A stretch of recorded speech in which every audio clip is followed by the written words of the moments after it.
આપણે પીએમ શ્રી સુલતાનપુર કન્યા પ્રાથમિક શાળામાં ધોરણ 7માં અભ્યાસ કરતી મકવાણા આરાધનાબેન, જેઓએ ચિત્રકલા ગુજરાત રાજ્યના શિક્ષણ વિભાગના આયોજિત કલા ઉત્સવ દ્વારા જે આયોજન થાય છે તેમાં ક્લસ્ટર કક્ષાએ પ્રથમ નંબર લઈ આવી, ચિત્રકલામાં તાલુકા કક્ષાએ પણ પ્રથમ નંબર લઈ આવી અને જિલ્લા લેવલે પસંદગી થવા પામી અને જિલ્લા લેવલે પણ ભાગ લેવા બદલ ત્યાં દરેક તાલુકાઓના પ્રથમ નંબર ક્રમના વિદ્યાર્થીઓએ ભાગ લીધો હોય.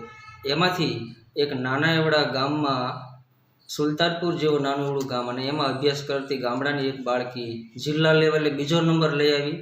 સુલતાનપુર ગામનું તથા શાળા પરિવારનું તથા પીએમ શ્રી સુલતાનપુર કન્યા શાળાનું અને આખા ગોંડલ તાલુકાનું ગૌરવ વધારવા બદલ અમે એમને હાર્દિક અભિનંદન પાઠવીએ છીએ. બીજું કે કલા વસ્તુ એવી છે કે બાળકોમાં ઘણી બધી સુસુપ્ત શક્તિઓ છુપાયેલી હોય છે. કારણ કે ઘણા બધા લોકોને એવું હોય છે કે ચિત્રકલા એટલે શું, એનું કોઈ મહત્ત્વ હોતું નથી, એવી સમજ ખોટી છે. કારણ કે કલાથી જ માણસ ઉજળો બને છે, એનાથી જ એને સર્જન શક્તિનો વિકાસ થાય છે. અને જ્યારે અભ્યાસ કરતી વખતે આગળ ટેકનોલોજીના ગમે તે એન્જિનિયરિંગ લેવલના અભ્યાસક્રમો માં ભણતા હોય બાળકો, ત્યારે ખરેખર એને જો ચિત્રો દોરતા આવડતું હોય, સરસ મજાનો એનો હાથ વળેલો હોય, તો એ એના પ્રોજેક્ટ આસાનીથી તૈયાર કરી શકતા હોય છે.